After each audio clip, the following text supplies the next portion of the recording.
Oi, gente, eu sou Maria Ferreira, do blog Impressões de Maria, e hoje eu estou aqui com uma convidada, a professora e pesquisadora Fabiana Carneiro da Silva.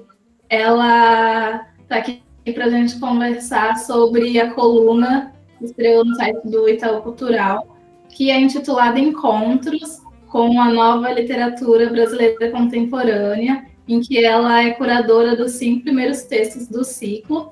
Para começar, então, eu quero agradecer aqui a presença da Fabiana. Muito obrigada por ter aceitado o convite. E quero pedir para você começar se apresentando, por favor. Olá, Maria. Então, começo aqui a minha participação no seu canal, muito feliz. Saudando as forças que regem o dia de hoje. Quero saudar as suas forças e as forças de todo mundo que nos assiste.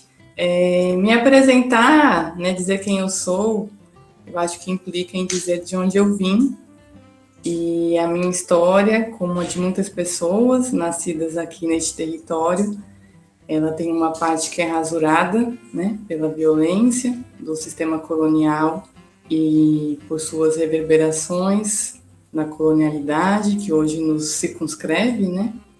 Mas ainda assim, eu gosto de contar que eu sou neta da Amada, eu sou neta da Dona Quitéria, 2 mulheres sertanejas, uma baiana e a outra cearense, que muito me inspiram, né? Que são motivos de força para mim.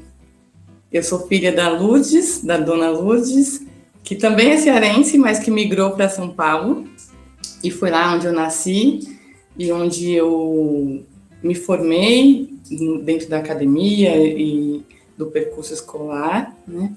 E eu sou mãe da Imane. A Imane, ela consagrou, digamos assim, o meu retorno ao Nordeste, primeiro à Bahia, onde ela nasceu, e agora aqui em João Pessoa, de onde eu falo, né, num sábado bem chuvoso, e onde eu atuo como professora adjunta da Universidade Federal da Paraíba. Eu costumo dizer que eu sou uma mulher entre fronteiras e em confluência. E eu estou muito feliz, quero agradecer o seu convite. Vamos conversar aí um pouquinho nesses momentos que nós temos. Eu acho muito interessante que você começa falando sobre as mulheres da sua vida, né? E aí depois a gente vai conversar um pouquinho sobre isso, por conta da sua pesquisa. Mas agora, para iniciar essa conversa, eu queria que você falasse um pouco sobre o objetivo e a finalidade dessa nova coluna no site do Itaú Cultural. E contar para a gente um pouco como ela é organizada e qual é a importância de existir uma coluna como essa. Bom, o convite do Itaú Cultural me chegou na figura do Duane Ribeiro, né? E muito me alegrou também, por ser um espaço, uma oportunidade, um desafio, né, de visibilizar essa nova produção literária brasileira, compreendendo, sobretudo, essa produção de escritores e escritoras que têm publicado recentemente, começado a sua publicação, a sua vida literária nos últimos anos, né. O site do Itaú Cultural tem diversos projetos interessantes, há outros colunistas, e nesse caso a gente então se volta para pensar nessa literatura brasileira já numa perspectiva alinhada ao meu trabalho de pesquisa, que é contra-hegemônica, né? Então, dando a ver aí essa produção literária que por muito tempo permaneceu invisibilizada, né, e subalternizada. Estou falando então especialmente das literaturas de autoria negra e indígena, que, dentro da minha perspectiva enquanto curadora, ganham, então, um protagonismo na seleção que eu tenho feito, né? Já antecipando um pouco até dos critérios, né? E a coluna, ela é mensal, a periodicidade dela, então, toda segunda, sexta-feira do mês ela vai ao ar, e é um espaço, né, digamos, um convite, uma pílula, né, desses textos. O objetivo é que a coluna seja predominantemente quase ocupada pelos textos dos autores e autoras selecionados, para que os leitores possam, então, se sentir aí convidados a buscar essas obras. Eu achei muito interessante também a primeira coluna, o que inaugurou, e aí, lendo, a gente percebe mesmo que tem uma apresentação da autora ou autor, e depois tem lá o trabalho dessa pessoa como realmente é. indico muito que vocês estão assistindo, vão lá conhecer, vou deixar o link aqui na descrição. E aí eu queria te perguntar como que você faz esse trabalho de pesquisa e de seleção das autoras ou autores, e aí quais, se você puder contar, quais você descobriu nesse processo de pesquisa e o que te chamou a atenção para incluir essas pessoas na sua coluna. Certo, é uma corrida contra o tempo, né? Na verdade, eu ainda não fechei toda a curadoria, então são muitos textos interessantes que me chegam e muitos deles eu vou buscando e estou aguardando a chegada dos livros, né? Para conseguir de fato ler e elaborar, analisar essas obras. Mas ainda falando um pouquinho dos critérios, que eu acho que é importante pensar, então assim, uma coisa importante que a gente discutiu do Anne, eu e a equipe do Itaú Cultural, era que a coluna pudesse contemplar esta vastidão do território Brasil, né? Entendendo este território como um território que é também múltiplo, heterogêneo e fraturado, né? Então, tem esse desafio de olhar para a produção de várias regiões, e aí já encontra alguns obstáculos também, pensando na circulação das obras, né? Essa própria dinâmica dos livros chegarem até mim, por exemplo, mas temos o espaço digital como um espaço de contato, de diálogo que facilita um pouco esse processo, né? E também um olhar para a qualidade estética das obras dentro de uma perspectiva que muitas vezes destoa dos critérios de valoração eurocêntricos, né? Então, olhar para essas obras e senti-las, além de analisá-las, senti-las também. Acho que a ideia do encontro, que está expresso no título da coluna, diz muito sobre também a minha apreensão como leitora e o meu afetamento por essas obras, né? E aí, então, chegando à sua pergunta, eu acho que esse trabalho tem sido um trabalho que é desafiador, mas muito prazeroso, né? Porque me permite tanto colocar em cena obras como a da Kika Sena, que abriu a série, né? A primeira a ser publicada. Obras que eu já conhecia, né? Pelas quais eu já tinha uma admiração, inclusive já tinha trabalhado em cursos meus da graduação, quanto essa possibilidade de investigar mesmo, né? E aí eu acho que o território da literatura de autoria indígena é um território que eu não tenho atuado tanto como pesquisadora, e então se revela como um campo novo para mim, em alguma medida, né? E é neste campo em que eu tenho feito maiores descobertas, né? Só que eu não quero dar spoiler e contar dessas descobertas, porque elas estarão lá na série. Então eu deixo aqui o convite para que vocês acompanhem. A próxima já vai sair na segunda semana agora de agosto, né? Não sei, já vocês vão ter notícias dessas obras. E o desejo é que depois a gente possa continuar compartilhando como vocês fazem aí, como você faz, Maria. É um trabalho muito legal, essas indicações literárias, esses momentos de partilha de experiências de leitura. Eu acho que a gente precisa desses espaços, né? Então, que a série, né, seja um despertar. Na verdade, acho que já existe muitas iniciativas nesse sentido, né? Ela só soma forças a esse movimento, né? De que a gente tem agora a oportunidade de falar sobre as nossas leituras, sobre as nossas experiências de leitura e desse modo ir fortalecendo uma comunidade de leitores e leitoras, né? Acho que é um pouco o nosso objetivo com tudo isso. Eu acho que é justamente isso. Tem muitos movimentos em prol de divulgação dessa literatura que não está no Sudeste, e eu acho que é um dos grandes diferenciais também dessa coluna, porque você vai atrás de escritores e escritoras que estão em outros lugares do Brasil e que às vezes não chega nas grandes mídias porque está em São Paulo ou está no Rio de Janeiro, mas o Brasil é enorme e tem uma produção literária, uma produção cultural muito além do que a gente vê aqui no Sudeste. E aí, eu acho que não tem como a gente conversar sobre isso e não tocar no assunto que é como você enxerga o atual cenário da literatura brasileira contemporânea, que por muito tempo foi um cenário majoritariamente composto por homens e por homens brancos. Você acha que esse cenário está mudando? Falar sobre o contemporâneo também é sempre muito delicado, né? Eu gosto muito de um texto do Agamben, que se chama O que é o Contemporâneo, que ele vai falar que o contemporâneo é esse lusco-fusco, né? Nós, como sujeitos, sujeitas, não sujeitas, do contemporâneo, né? estamos sempre nessa entrevisão do que está acontecendo. Então, eu gosto muito de me esquivar de considerações mais generalizantes e pensar em olhar detidamente para cada um desses projetos autorais que a gente vê hoje terem maior visibilidade e uma força coletiva também, né, sustentando esses projetos, uma série de editoras independentes, né, olhar para cada um deles e pensar nessas genealogias que eles convocam e assim ir fazendo, digamos, esboçando, né, o que seria esse contemporâneo, mas que é sempre um esboço fugidio, impreciso, né? Mas certamente eu fico muito feliz, Maria, de perceber a multiplicidade das vozes, né, dessas perspectivas sociais que aparecem transfiguradas artisticamente nas obras, né, e que vão reescrevendo, né, a nossa história deste país que se constitui como nação por meio da violência e da exclusão, né? Então, isso é algo que me deixa feliz, né? Ao mesmo tempo que a gente percebe a manutenção das dificuldades, né? E de uma certa subalternização, porque dentro da perspectiva hegemônica ainda existe uma predominância dessas vozes autorais, né? De homens brancos pertencentes a uma classe média, como a pesquisa da professora Regina Dal Castanher evidenciou, né? Uma pesquisa muito importante que ela fez esse levantamento aí há algumas décadas.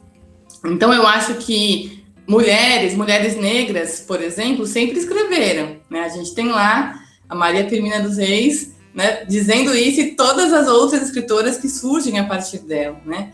O que acontece quais são os espaços de circulação e visibilidade dessas obras, né? Como que esse sistema literário se constitui em relação ao sistema literário canônico, né? Que é esse sistema que, de alguma forma, recalcou essas obras e toda a história, toda a construção, né, de perspectiva de país, né, que elas trazem. Então, certamente o contemporâneo ele tem reescrito, né, a produção literária contemporânea de maneira muito diversa, né, tem reescrito a história deste país. E isso é um motivo para a gente celebrar, mas ainda assim continua sendo um espaço de luta, né? Fazer dessas produções, que esses autores, as autoras consigam fazer suas obras circularem, tenham um reconhecimento merecido por seus trabalhos, né? Pensar nos próprios parâmetros de avaliação da crítica que ainda não conseguem dialogar com essas obras, né? Obras que trazem o corpo, né? Essa ideia de oralitura que eu acho tão linda, né? Proposta pela Leda Maria Martins, como ela propõe. Então, essa literatura que surge do corpo, que inscreve esses corpos e que também está no corpo em performance, né? Tudo isso é de uma riqueza muito grande e eu acho que a teoria literária, a crítica literária ainda está, de algum modo, criando novas ferramentas para dar conta dessa produção e aí sim conseguir fazer uma avaliação mais precisa do que seria esse cenário da literatura contemporânea. E eu acho que dá para a gente pensar também no que a Grada Quilomba fala no livro dela, Memórias da Plantação, sobre o quanto a academia não valida, não aceita as nossas vivências e não entende como algo realmente válido. E aí eu acho que prova disso é que muitas vezes a academia, no sentido de faculdade, não tem textos, não tem bibliografia voltada para... Não inclui esses autores e autoras negras, autores e autoras indígenas na bibliografia da faculdade, por exemplo. Mas eu acho que professoras assim como você... É importante ter professoras assim como você que pensa dessa forma, nesses espaços, justamente para ir mudando isso aos poucos. E aí eu queria que você comentasse um pouco também sobre a sua pesquisa, sua tese de doutorado, foi analisando o livro Um Defeito de Cor, da Ana Maria Gonçalves, que é uma grande aula sobre a história do Brasil.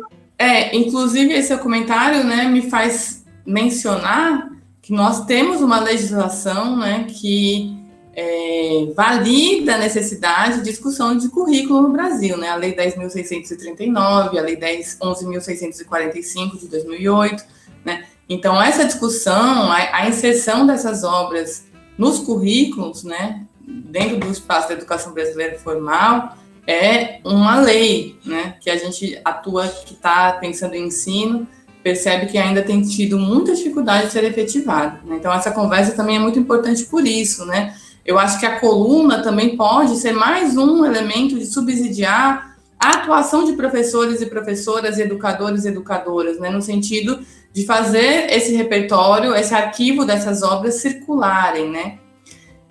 O meu estudo, ele se conforma como livro em 2018, foi publicado pela Edufba, né?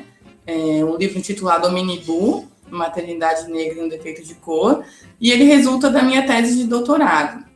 Então, eu acho que o romance da Ana Maria Gonçalves, de 2006, ele em si é esse documento, é essa obra, né? É um acontecimento com eu, juntamente com outras vozes críticas, tem aí sustentado um acontecimento no nosso cenário literário brasileiro, uma obra contemporânea que reconfigura, reconstitui boa parte do século XIX aqui no Brasil. Então, a aula de história já está no romance, né? Mas justamente de um modo artisticamente elaborado, né? Que cria uma série de possibilidades de compreensão e de análise e de experiências de leitura, para voltar a esse termo que eu tenho tanto enfatizado aqui, né? Então, na minha leitura, eu busquei pensar, desde a teoria literária, primeiro, nessa relação entre o romance e a história, né? Nessa encruzilhada que esse romance instaura e que diz respeito a uma encruzilhada que é, digamos assim, habitada, né? Por muitas obras de autoria negra que vão se propor a pensar nessa diáspora, né? E aí, no caso de Um Defeito de Cor, para quem não conhece, já fica a indicação, né? É uma obra que tem como narradora quem Idé, ou Luísa, uma africana do Daomé, que é escravizada e enviada ao Brasil, né? E que ela narra, então, em primeira pessoa, a sua trajetória, tanto esse processo de escravização, ainda criança, quanto depois a compra da sua alforria e o retorno à África, né? E tem como mote para essa narração o diálogo com o filho, um filho que foi vendido, que nasce livre, mas que foi vendido pelo próprio pai, e, portanto, sofre o processo de reescravização, né? Então, no primeiro momento, no meu estudo, eu vou pensar nessa relação epistêmica mesmo, entre esses campos de saber, a literatura e a história, e como, de alguma forma, esse romance, ele suplementa as nossas narrativas historiográficas oficiais no Brasil e se alimenta de um outro campo, que é a história social da escravidão, né, um outro campo da história, bem importante para a construção do romance, e também entender, e aí dar destaque para a maternidade, para essa dicção dessa mãe africana, liberta, que passa, então, as mais de 900 páginas do romance em diálogo com esse filho desaparecido. E aí, nisso, ela vai dando a ver todas as constrições que uma mulher negra mãe enfrenta nesse Brasil do século XIX e que, infelizmente, a gente vê se atualizando no Brasil contemporâneo, né? Essa dificuldade de exercício pleno da maternidade por mulheres negras. E a luta por isso, e mais do que isso, todas as questões vinculadas a essa subjetividade que a narradora tem, né? E que vai trazendo de modo tão matizado, tão complexo, cheio de contradições, o que é a própria experiência da maternidade, né? E da maternidade vinculada aí a esse referencial africano. Então, no meu estudo, eu vou pensar um pouco nessa representação da maternidade negra no romance e, a partir dele, digamos assim, projetar a maternidade negra como uma chave de compreensão para a história do Brasil. Sucintamente é isso, né, Maria? É um estudo que até hoje reverbera muito em mim também. O romance Um Defeito de Cor, né, tem ganhado aí tantas leituras, tem inspirado tantos trabalhos tão bonitos. E eu fico feliz de integrar, de algum modo, né, esse movimento aí de fortalecimento dessa obra, né? E de me fortalecer a partir dela, mais do que tudo, né? Eu acho que você resumiu muito bem a obra. É um dos meus livros favoritos e é muito difícil falar sobre uma coisa que você gosta muito, porque parece que você nunca vai fazer jus ao tamanho que a obra é. Então, eu indico muito que vocês leiam o livro Um Defeito de Cor.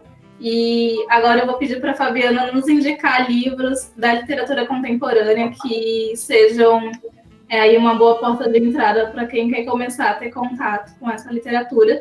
Mas antes eu também quero indicar, né, o livro da Fabiana, aqui, que é a tese de doutorado dela. Então, vou deixar o link para compra aqui na descrição, vocês conheçam a obra, e a gente vai finalizar, então, com as indicações da Fabiana. Como a coluna ela vai abordar essa produção mais recente de, digamos, estreantes da literatura no Brasil, eu escolhi alguns títulos de escritores e escritoras que estão produzindo contemporaneamente, mas que já têm uma caminhada, né, maior, assim, que já produzem há bastante tempo, que são vozes aí que nos ensinam, entendendo a literatura também como um discurso que produz conhecimento, né, além da experiência da ordem do sensível.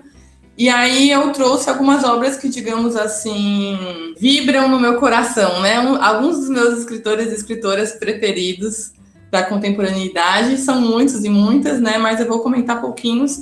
Na verdade, eu até falei para a Maria, assim, vou mostrar os livros, né? E deixo para vocês irem buscá-los, assim. Então, o primeiro é o Edmilson de Almeida Pereira. Essa aqui é uma antologia de poemas, né? Poesia Mais, que é professor da Universidade Federal de Juiz de Fora, ensaísta, crítico, e estreou recentemente uma trilogia de romances, né? Produz livros também infantis, que são maravilhosos, minha filha tem vários, e acho que é um dos meus poetas preferidos, né? Então, indico o Edmilson de Almeida Pereira.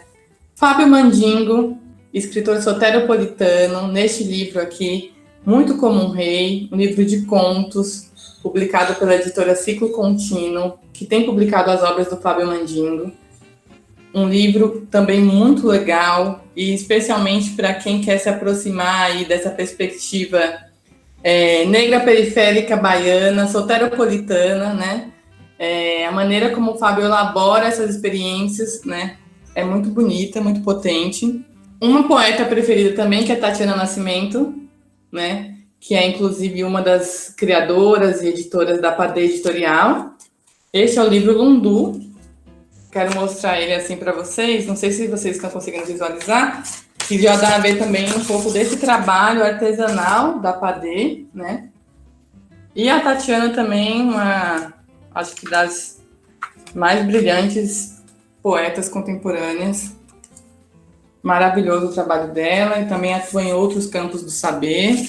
Super ativa nas redes sociais, né, Maria? Acho que a Maria deve conhecer. A Dinha, com esse livro, Onde Escondemos o Ouro, escritora de São Paulo, também editora, ativista, maravilhosa.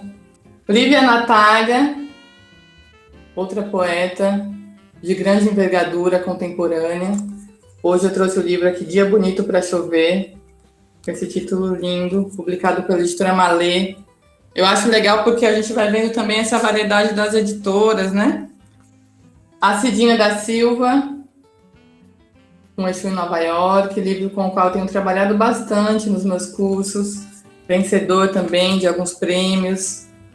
A Cidinha também tem feito muita coisa interessante aí na internet, ministrado vários cursos, sobretudo sobre a crônica, né? Um fazer, do qual ela tem a chave, como diz o próprio curso que ela tem ministrado, né? As chaves da crônica. Ela tem essa chave de ouro e produz magistralmente as suas crônicas. E esse é o primeiro livro de contos da Cidinha, um livro muito, muito legal. Daniel Munduruku, né? É uma das nossas grandes referências da literatura de autoria indígena, com uma vasta produção, um grande articulador, que tem aí dado vida a esse arquivo da literatura de autoria indígena, juntamente com outras vozes. E esse é um livro que se chama Memórias de Índio, uma quase autobiografia. E tem um dos textos que se chama Eu Nunca Gostei de Ser Índio, que eu adoro, que eu tive a oportunidade de ouvir pela primeira vez, a leitura do próprio Daniel Munduruku, né? E que ele vai falar o narrador fala dessa memória infantil, né? A primeira enunciação deste outro não indígena que vai dizer: você é um índio, né? Como essa determinação extrínseca que que impele a uma autodeterminação por parte do outro, né? Então é um livro muito, muito legal para pensar essas questões e também é bem poético. Tô acabando, tá, Maria? Esses são alguns de cabeceira. Teriam muitos, mas eu quis fazer assim uma, digamos, uma lista meio rápida. O Cumbe, do Marcelo de Salete, né? HQ, que ganhou o prêmio Eisner, um dos prêmios mais importantes de histórias em quadrinhos do mundo, né? Também é constituído por uma série de histórias e que tem, como Marcelo de Salete, como constitui o projeto do Marcelo de Salete nesse outro livro aqui, ó, Angola Janga, a história de Palmares, tem se dedicado a reelaborar também esse passado escravista no Brasil, né? Desde uma perspectiva negra e, digamos, afro-referenciada, para além da perspectiva, né, dos estudos que ele tem feito sobre quilombo, enfim, um trabalho muito, muito relevante, eu acho, assim, né? E, por fim, o Miró, poeta pernambucano, né, que transita aí pelo mundo, né? E aqui é uma antologia, Miró até agora, que tem vários poemas de vários livros do Miró, e que também são impactantes e muitas vezes nos levam ao riso, né? Esse humor do Miró e o carisma que ele tem como pessoa, né? De alguma forma pulsam aqui na poesia dele. E são algumas das obras, né? Que eu deixo aqui como referências para que vocês possam buscar aí esse cenário da literatura contemporânea no Brasil. Eu quero agradecer muitíssimo pela oportunidade de conversar com você, Maria, de novo te parabenizar pelo trabalho, desejar muito sucesso, né, para o seu canal, para a sua página, para os seus estudos, a sua vida, enfim, acadêmica também, como pesquisadora que você é, né, e deixar um forte abraço para todo mundo que está aqui, um desejo de saúde, né, para que a gente possa atravessar esse momento tão adverso, tão abissal, né, que a gente está enfrentando. Agradeço muito pelas indicações. Eu fiquei muito emocionada logo no começo e é muito bonito ver as pessoas indicando livros desse tipo, porque são livros que a gente não vê frequentemente sendo indicados. E eu mesma já peguei aqui todas as indicações, coloquei na minha lista aí para dar prioridade nas minhas próximas leituras. Então, muito obrigada, fiquei muito feliz por gravar com você, Fabiana. Muito obrigada por ter aceitado o convite, muito obrigada por todas as indicações e por se dispor a conversar aqui com a gente. Espero que as suas palavras possam chegar em muitas pessoas e que as pessoas leiam a coluna e que seja muito sucesso, que as pessoas que você indicar sejam, né, cada vez mais conhecidas e tenham suas obras valorizadas. Então é isso, gente. Muito obrigada por assistir até aqui. Não esqueça de deixar o seu like, de se inscrever no canal se ainda não for inscrito. Conheçam o trabalho da Fabiana. E é isso, a gente se vê no próximo vídeo, então. Tchau, tchau.